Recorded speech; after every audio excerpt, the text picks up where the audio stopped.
Thanks so much, and thanks to the audience for taking time this morning to join Tim and I in talking about a topic we're both very passionate about, and that's how IoT impacts customer experiences.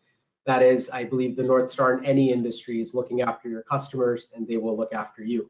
As Danny said, my name is Ricky Sin. I am our Vice President for IoT and Analytics in the Americas market. With that, I'd like to turn it over to Tim. Great, thanks, Ricky. Appreciate the team for hosting the webinar in conjunction, cooperation here with Shape Technologies, and appreciate everybody taking the time here. I'm really excited to share our IoT journey with everybody, and I think that there's a lot to learn from each other when we share these experiences. So with that, we'll get into our journey through IoT. And what spurred this on for us, right? But first, I'll talk a little bit about my role within Shape and what Shape does. I'm the Vice President of Marketing and Product Management for Shape Technologies. Shape Technologies is the world leader in ultra high pressure technology. Some of you maybe are more familiar or heard of water jet cutting. Shape Technologies invented that process, and while you might not realize it right off the top of your head what Shape Technologies does, if you've flown on airplanes, there's a good chance that those wings were cut with Shape Technologies water jet systems, or the granite countertops in your kitchen were probably cut with water jet technology, or even baby carrots and food like Little Debbie snacks and baby carrots are all cut with high pressure water. So what we do is we build that equipment for companies that require a safe, clean process for cutting technology, and we go to market through both indirect and direct channels with over in 100 countries. We have offices in probably about half of those manufacturing facilities spread out all over the world. Globally, we have 30,000 systems that we've installed. So we've got a number of customers out there that are utilizing this technology. So it starts really, why did we go down this journey? It starts with a need, right? And our most important relationship, business relationship, is that with our customers and our partners, okay? And I'm a big believer that you don't try to design a customer around the needs of the company. You try to design a company around the needs of the customer. And this is something our customers ask for us to be able to truly be partners with them. We realized we had to go down this journey and give some new tools to our customers and get closer to them in this journey. So I'd like to title this slide, IoT, More Than Meets the Eye. Like a lot of things, you become a quote unquote expert through a series of failures. And we're no exception to that at Shape Technologies. We've had a journey with IoT over the years, starting back as long as 10 years ago. And we launched a product at that time, thinking we knew what we were doing, frankly. And we tried to design a product around purely a subscription service method, where we expected to throw lots of development costs and recoup those strictly through subscription services.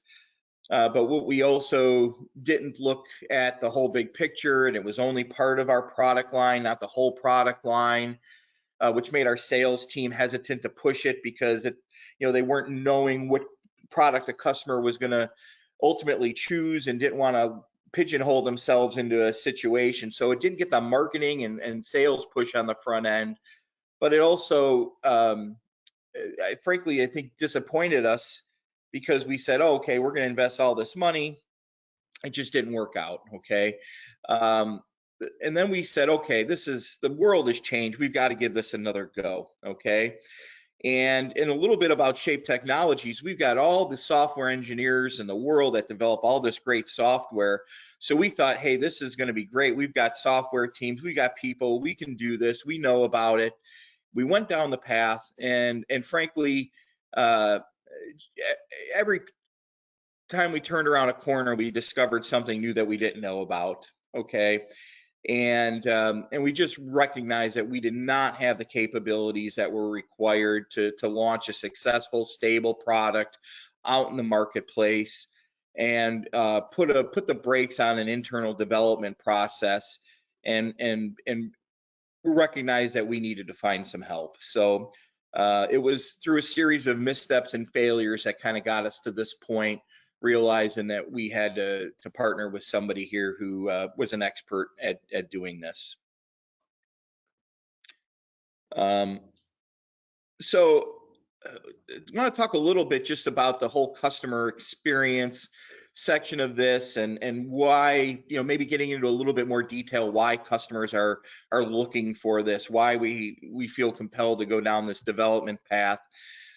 Customers want to understand their assets. They want to understand, okay, I buy a piece, in our case, a piece of capital equipment, right? And you're spending X and I expect it to produce Y.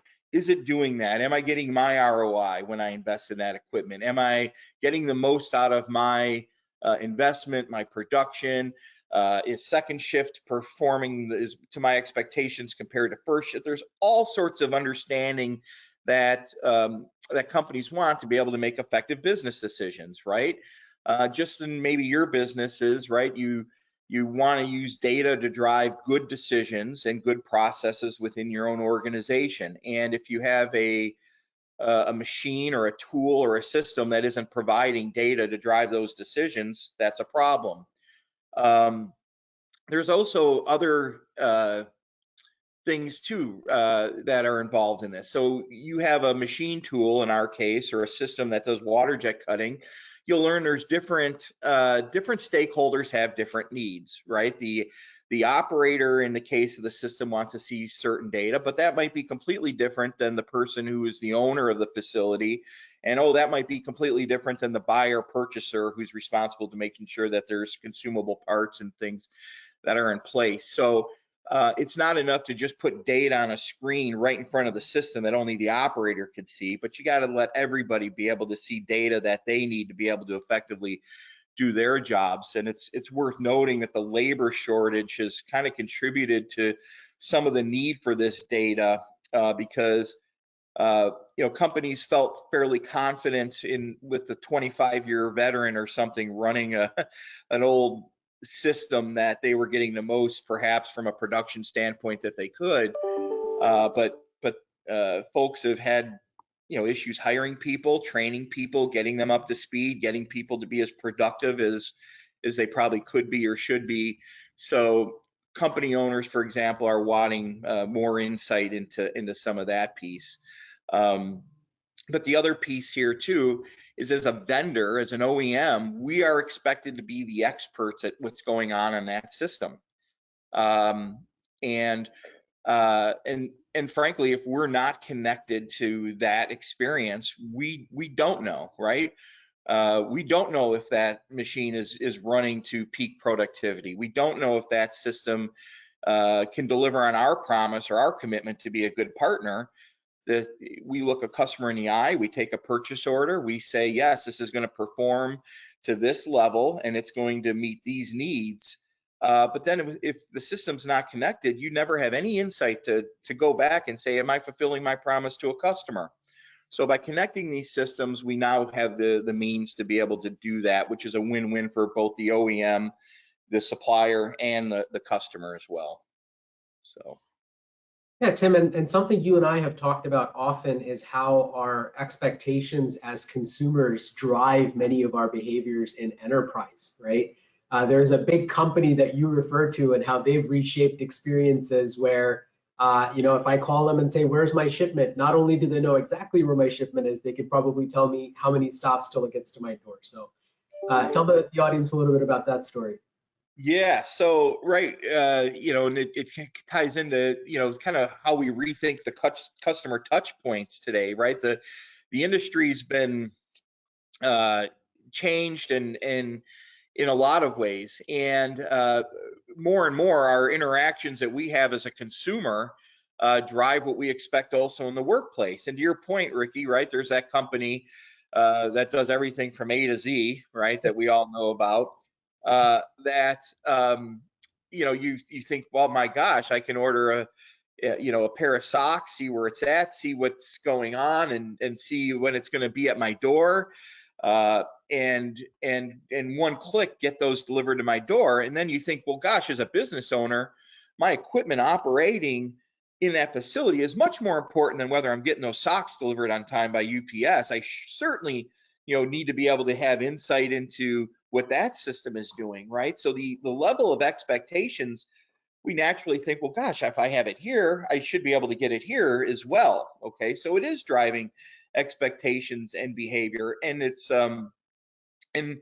and frankly, the companies in our space, in any space, that are the easiest to do business with and make that process as simple as they can for a customer are going to be the ones that are going to be the market share leaders, are going to be the industry leaders. I mean, regardless, you could take any industry, whether it's in high pressure water jet cutting or Amazon, and the winner is going to be that person that transforms that customer experience. Okay, so and when we think about rethinking these customer touch points, let's think about the traditional method of how one interacts with their customers, right? They pick up the phone, they call once a month or something.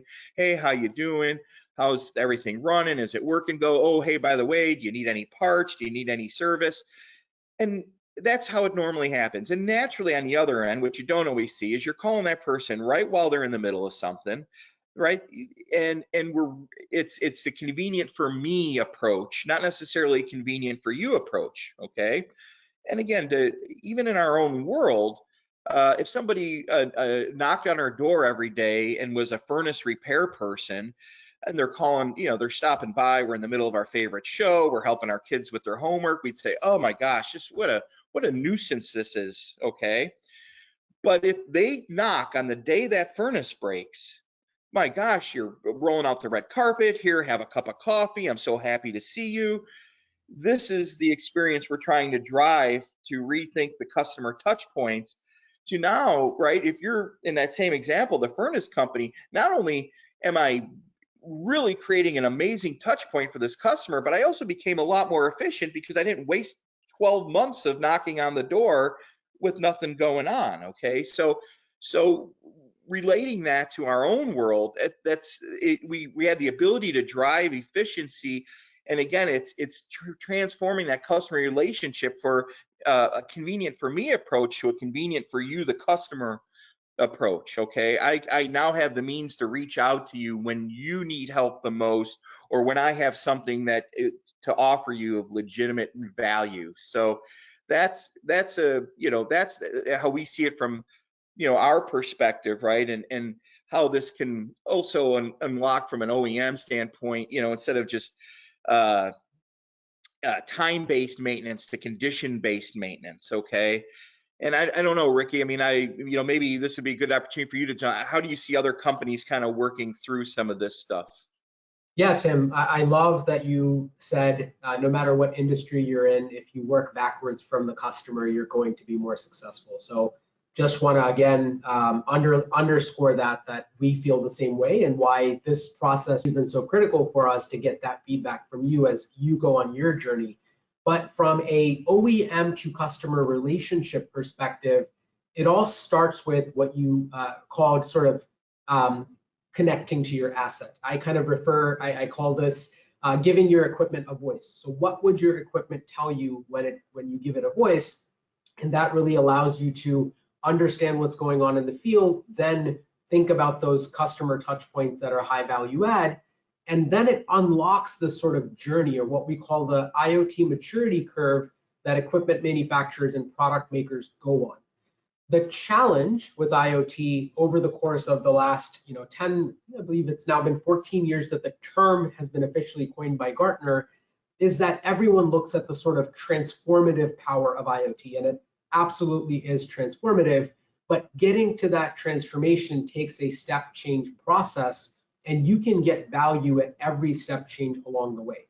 So by just giving your equipment the voice and sort of what we call the lowest level of complexity, though it still is complex, at least monitoring that asset while it's out in the field, and being able to do so with an IoT platform that's designed to help you accelerate that time to market, you can reduce 75% of your operation cost as compared to not having that connectivity into the asset. So then you've given that machine a voice, that machine's able to phone home and tell you how it's performing, alert you when something's out of touch, and that leads to what we call sort of smart field services is the very next area that IoT can start to return tangible business value to equipment makers.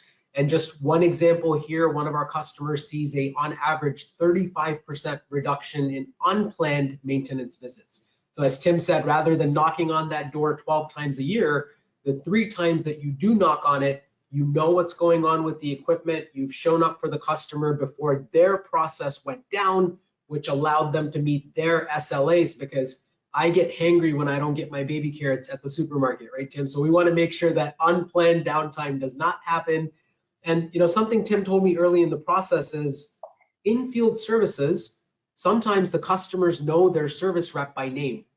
That's both a good and a bad thing, right? It's good that we have that relationship, that the customer trusts us, but it's bad that they see this person often enough to know their name. So we want to change that to that person showing up for that coffee and to fix that piece of equipment the right way. And that unlocks a lot of value for your customers and for you as a equipment maker and service provider. The next step from there starts to get really interesting. When you start to look at now, by giving that equipment a voice and by taking care of your customers almost immediately, while increasing efficiency of your field services, which leads to some cost savings in the organization, now the value-added aspects of IoT start to come out. Things like performance management. We see on average, so again, one customer here, seeing a 200% increase in the useful lifetime of that equipment because you understand how it's performing and if it's performing out of bounds. That performance management may allow you to even update software patches or change guidance in the way that the customer might be using that equipment. So I know in the case of Shape's high pressure water jet cutting machines, the fluids that are being used to be pushed through the machine, if they are not replaced at a regular interval, it'll start to impact the vibration and other aspects of the machine. So Shape can then trigger an alert to their customers to say, hey, here's how you want to maximize the uptime and the lifetime of this equipment by monitoring its performance through the lifetime of the equipment. And all of these building blocks get us to that North Star of equipment as a service. And here's where you really start to rethink your business and how you go to market. You no longer just sell a piece of CapEx equipment. You might even be able to sell a piece of equipment based on the number of airplane wings it prints, because now Tim and Shape have the exact data from that machinery and understand how their customers used it, where your sales cycle and your customer journey continues to transform. Now, all of this sounds wonderful, and it allows us to meet customer needs in new ways. And here are just a few examples of what those new experiences that IoT can enable at sort of multiple touch points, from remote monitoring to equipment as a service. We're seeing customers do add-on subscriptions. I think Tim mentioned this in his opening, that just looking to recoup costs from an IoT platform on a subscription is not enough. You have to actually add value and show the customer that purchasing perhaps parts of this, sort of that freemium model, right? That you get some capability out of the box, but as you start to see value from that connected experience, you can now upsell a technology package or a field service package that's really empowered by that IoT platform and connectivity. Some examples of this could include predictive maintenance as an add-on feature, so you can tell your customer, we'll monitor it for you and make sure that we get out and maintain this equipment based on the data that the equipment itself is sending us. The advanced analytics, so for those data-driven executives that really want to understand what their uptime is like during shift 1 versus shift 2, can subscribe to some deeper analytics that the company can perform with their IoT platform. And as I mentioned formerly, you can start to push new updates and features out over the air. I remember the first time, I don't own a Tesla, unfortunately, but I've had the pleasure of sitting in one, and almost every owner of that vehicle talks about how every couple of months they feel like they have a new car because a software update was pushed down and it enabled a new capability inside of that vehicle. Right now, of course, the wheels didn't change and the batteries didn't change and the electric systems didn't change, but Tesla can now do over-the-air updates, and unlock additional value for their customer way after the sale. And equipment makers can do the same, not only from a continuous improvement perspective, but start to look at where they can monetize certain functionality or features that also shortens their product development lifecycle and allows them to get a product out to market and continue to iterate upon it, as many of these pieces of machinery are out in the field 10, 15, or even 20 years. And as I mentioned, those new business models are exciting. Equipment as a service is that North Star. But even before that, if we don't want to look at, hey, who's going to actually capitalize the cost of this asset if we sell it as a service, but even things like auto replenishment, right? We call this sort of the razor blade model. In many of these pieces of equipment that have consumable parts, you can start to look at a subscription that refills those parts on a actual condition-based perspective, as opposed to on a time-based, every 30 days I get some new filler or some new blades for my machine that don't actually require replacing, and they end up sitting in the back of the house somewhere. That allows us to look at sort of output-based mechanisms and really understand how that equipment is performing and what is needed for the customer to run their business properly. Now, all of this sounds really exciting, all from remote monitoring to equipment as a service. But as Tim said, with IoT, there's more than meets the eye, and it can be very challenging. Usually it is very challenging. And this is the reason why leading equipment makers like Shape and others look to partner in this domain. The complexity in IoT, I often liken it to a Rubik's Cube, because there are so many different inputs and outputs and configurations that there is no standard approach that helps customers that are looking to do this internally, right? So from devices to connectivity, from cloud configurations to edge considerations, what's your customer's connectivity landscape like? Are there security requirements because they operate in a highly sensitive location? Having all of that complexity makes requirement gathering complex, and just getting started with giving your equipment a voice harder than it should be. The second part is competency, and I think, Tim, one of our earlier conversations, you had recognized this through the fail fast approach that you employed in the past, and that was, hey, just because we know how to build software does not mean we know how to build this type of software, right? You learned that the hard way. The intention of this session today is to share that message with others that may have not started their journey already. Is just because you have software competency doesn't mean you have IoT platform competency, and it can sometimes inhibit or actually just completely upend your investment case to get this capability to market for your customers.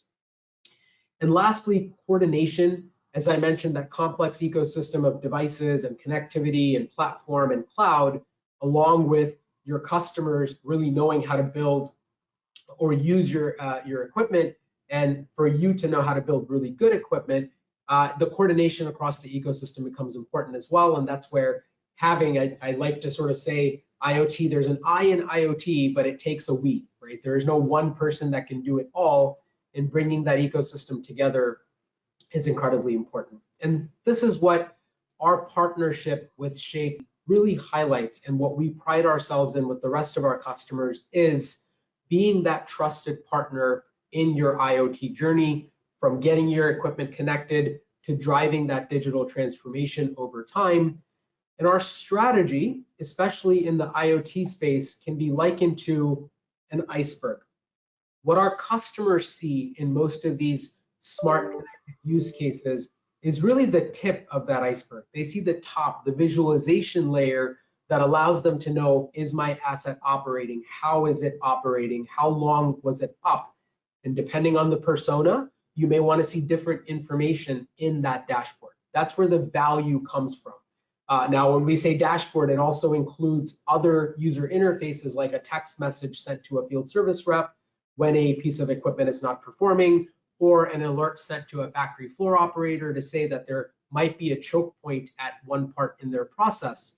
Regardless of what that touch point, dashboard, text message, email alert, or visualization at the machine itself, the requirement of building that dashboard is what's beneath the water level of this iceberg, right? What we call the commoditized but highly complex plumbing that goes into an IoT platform, all the way to network and communications on what sort of protocol are you using to talk to your machine. There are over 400 different kinds of protocols out there, over 150 types of devices, everything from Modbus to CAN to OPC UA. How do you manage that complexity across your different product lines? Tim mentioned that challenge earlier.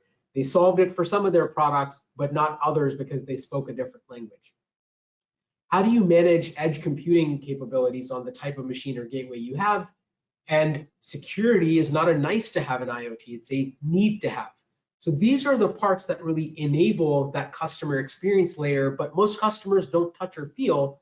And our proposition with Cumulocity IoT is to really provide that below the waterline layer in a sort of 80 to 85% pre-built for security and scale, and allowing our customers like Shape to focus on how they customize their experience, the industry they know really well, which is ultra pressure water jet cutting machines. How did they take their expertise in that domain?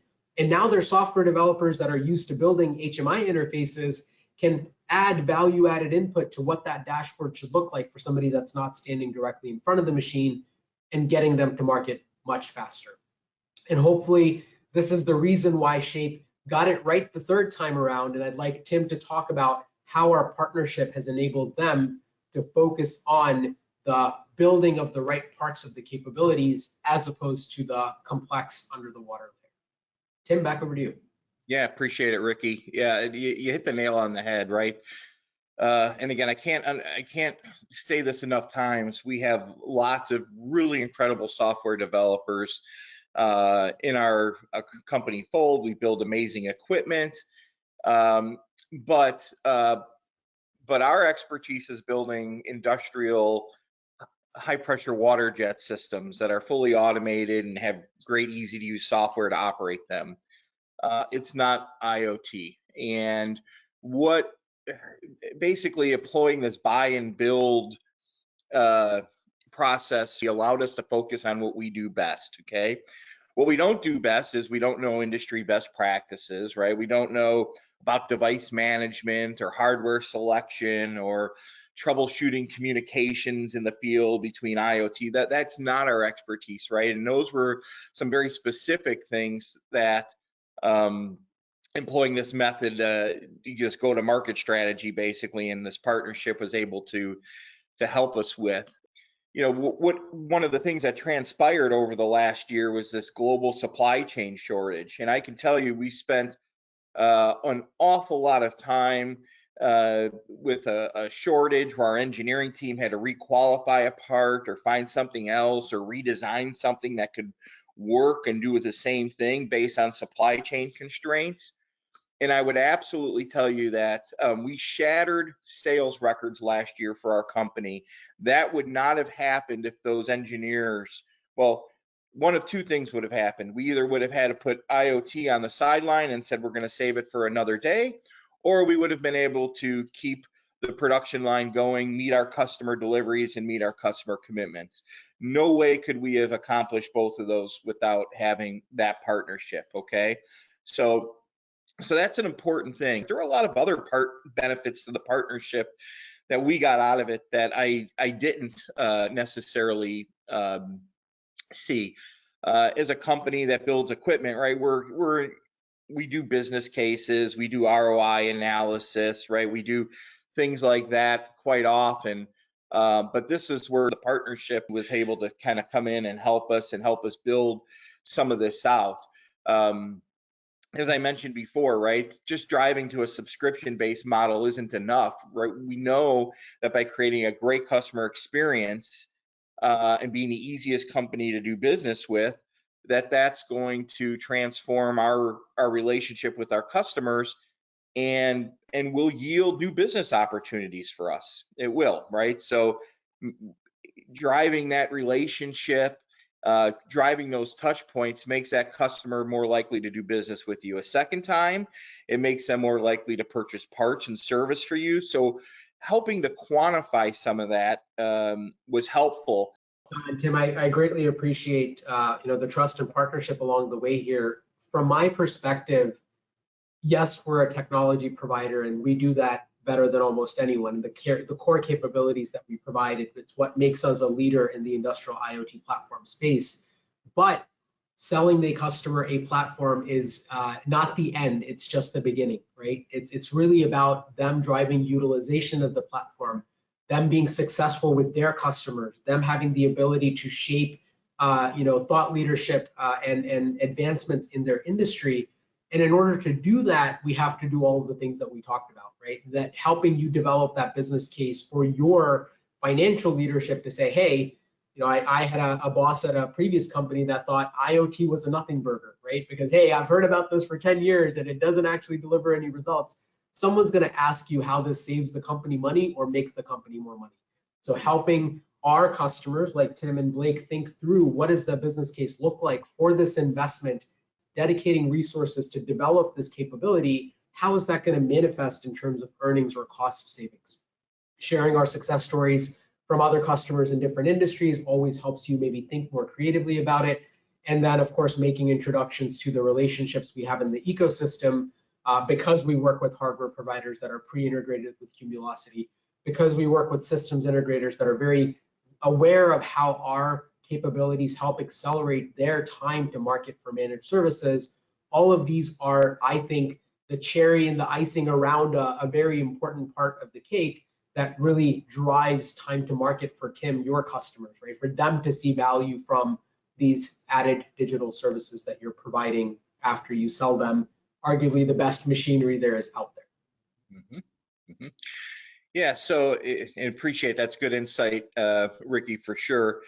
So some of the things we've done so far, and this can't be understated at the complexity of this, we have multiple brands, lots of different types of equipment. We've got connectivity established across all that. Again, that was hard to do. So we've redesigned machine protocols using help from Software AG. But part of this too is we've already begun to reshape these customer touch points and drive really exceptional customer experiences. And we're early in our journey. We know that this is only going to get better and improve, but it now it's a key driver of how we're looking at retooling our business here a little bit to drive these experiences. And I would tell you that the beta process for going through this with beta customers was fruitful for us as well.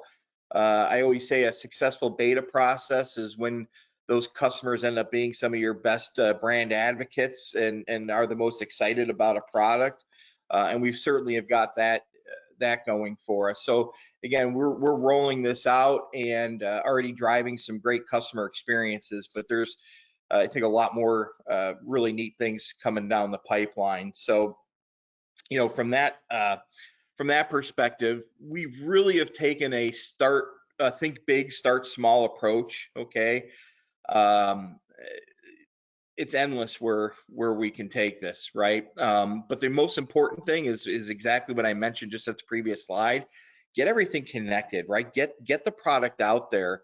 You can map out all this as much as you want, but if we listen to our customers, back to that, they will tell you what you need. You could think you'll know what they need in 3 or 4 years, but things are changing very rapidly. Okay, so you got to be very dynamic, be quick to market with this.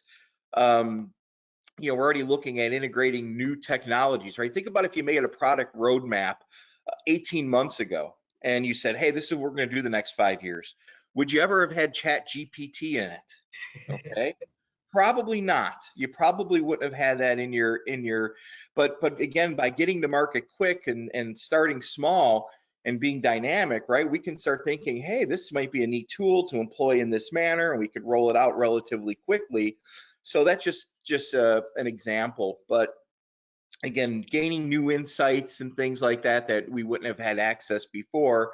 But I think maybe just for some of the other OEMs, if you're an OEM on this call, think about how you might have to retool your business. There's different things here. Now, if you're changing the way your company behaves, and you're changing that interaction with your customers, maybe that same old structure and hierarchy and those positions. So some of those job positions change, some of those workflows change. Okay, so there's some behind the scenes. It's not just a matter of getting connected, but how do you retool your organization, your organizational structure, your employee training to be able to utilize this capability to its max. So, you know, and I just would say, I started by saying we invented this ultra high pressure technology, right? And we also recognize that our industry is going to continually change. And as a leader, we have to be that change, right? We have to be the driver of that change. So again, this is a big piece of this for us, is to really take this to our customer and just keep building upon something, right? And building upon it, because I mean, I don't know, you can sense my excitement through a computer screen, but I'm really excited about the dynamic that this changes with our customers and how we can get closer to them. So That's fantastic, Tim. Two points to add, if I may. One around your point about, hey, we almost invented this capability and we know the market's going to continue to change. We want to be driving that change as opposed to reacting to it. And I know many of us have seen, you know, great companies of our times cease to exist because they thought the change wasn't going to happen to them, right? Kodak is an example of, hey, you know, no one's going to stop taking pictures with camera reels because of this digital thing. Doesn't exist anymore. But there's also companies that have embraced change. And just an example I like in the marketplace is, you know, Garmin, right? Garmin used to sell standalone GPS devices that you know, carry into your car or rent from your rental place that would eliminate the map. Now, Garmin could have gone defunct because there was GPS in every single cell phone or GPS in every single car, but they were able to pivot and find their niche in sporting, right? Cycling computers and running computers and smartwatches, and really embracing that active lifestyle because they were already down that path of pushing the boundary within their industry of what GPS technology could enable. So as equipment makers as yourself are out there, you need to embrace that change and be ready for it, while not being hampered in sort of paralysis analysis, right? So Tim, my second point was going to be, I was looking at the calendar, we really started our deep discussions just around this time last year, right? Where you were frustrated with the challenges you would have, but rather than 12 months later, you still being in a boardroom somewhere mapping out a 12-month roadmap, we've accomplished so much together in the course of that last 12 months, right? Where we have put our energy in the right direction and getting shape the not just technology capabilities that you need, but the organizational competencies, right? How do you start to structure a IoT center of excellence? The ecosystem, how do you start to partner with the hardware manufacturers? And then your product developers and software makers, what is the experience we want to deliver to our customers?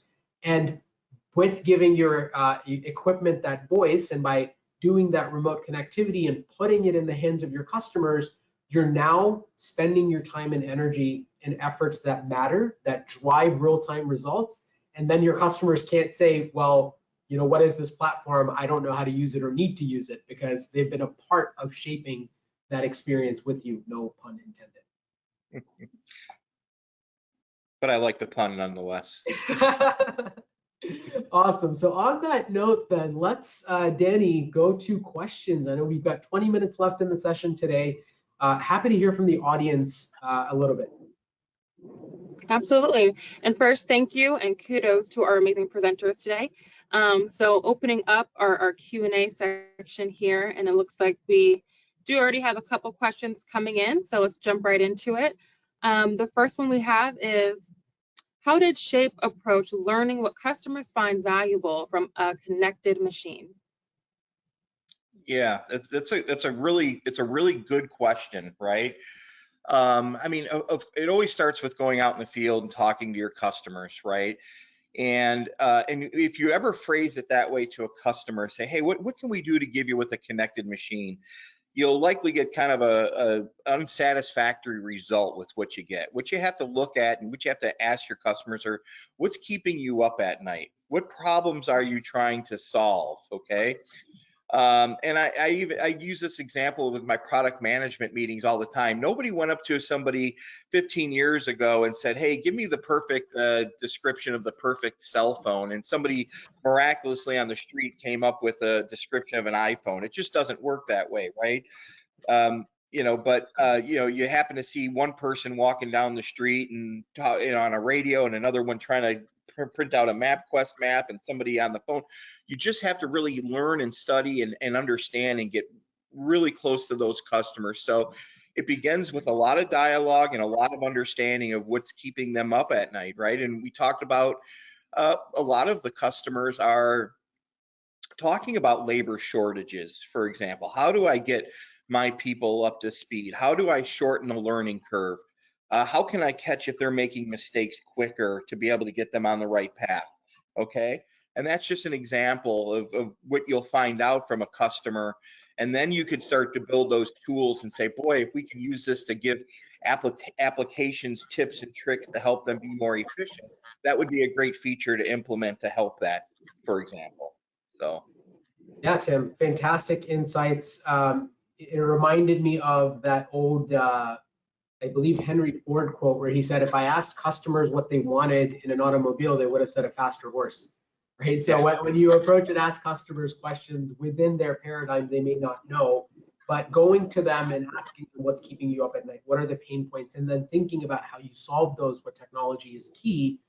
The second thing we usually urge our customers to do is look at what I call unconnected sources of data, right? Which are, go look at your ticketing system. Which customers have you had repeat incidents at, right? Why were they not fixed the first time around, or what was that customer experience like? What actually went wrong with that machine that you would have needed from a connected equipment to ensure that that poor experience did not happen, right? So many of you already have field service request, field service ticketing systems. So looking to those for insights is a great place to start. Another one is just spending time with your field service technicians and your product managers. Understanding from them, hey, what are you listening to? They tend to be in front of customers or look at competitors. What are you seeing as challenges that also influences where you think you can start to reshape your customer experience? Mm-hmm. Both great places to start. Yep, that's right. Perfect. Yeah, thank you guys. Looks like the next question we have here is, how did you go about hardware selection for the project? If you're asking me, that we asked the experts to help us with some of it. I mean, that's really the answer to it. Yeah. No, so Tim, you're being too kind there. I think here it was absolutely a partnership with your team, and it was partially driven by what Tim mentioned earlier as supply chain constraints. So many of your equipment, including Shape's equipment, already have PLC controllers that manage the main sort of control functions of the machine, right? That's parts that you already had to invest in, and we didn't have as much as software as you would like to have suggested hardware that had agents built out of the box to even further reduce time to market for that connectivity. We also had to work with what the Shape team had on their equipment and in stock so that we could use up, we couldn't openly go out and buy new gateways, so we could use up that equipment. So understanding what was on hand and how we needed to use our thin edge and agent development capabilities to get those gateways connected. And then in parallel, this is just a conversation Tim and I had, I think 2 weeks ago, connecting them with the ecosystem as they need to replenish those gateways to make the right decision for future capabilities in their equipment and maybe even standardizing across some of their equipment line. That's where the expertise that we will continue to provide comes from. But at no point have I come across a customer that didn't have some brownfield constraints or some sort of hardware that we needed to accommodate. You have to be, it seems a little contradictory, but flexible and rigid at the same time, right? You have to be flexible in the choices that you can make across hardware, but rigid in what your security constraints are, how you want to scale your IoT platform, so that the decisions you make early don't end up hampering your ability to scale this across your equipment fleet. Mm-hmm. No, that's exactly Great. right. Thank you for that, Ricky. Any other Do you have questions? anything else to add, Tim? Sorry. Yes, I have a few more. Yeah, go ahead. Let's go another question. So Perfect. So the next one we have here is, why do so many IoT projects fail? I'll let you start with that one, Tim. yeah, I mean, it's a good. I guess there's two pieces from my standpoint, right? One is I'll say this from an equipment manufacturer standpoint, we build tangible products. okay?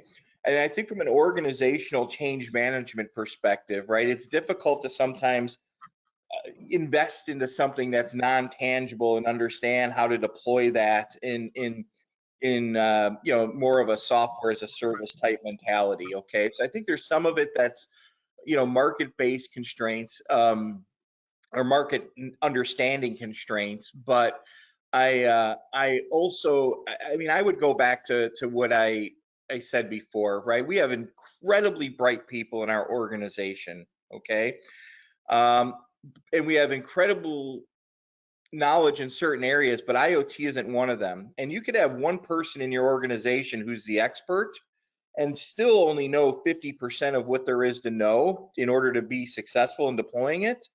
But if they're the smartest person in an organization, people are going to follow them. Okay. So you just got to understand, I think it's understanding where your expertise is and where it isn't, and knowing that. And I think sometimes you can get led astray a little bit, in thinking that you know more than what you know.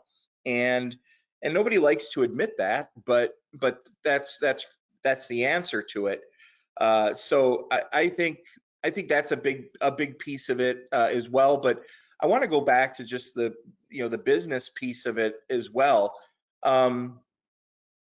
You know, no company likes to invest in something without some quantifiable benefit.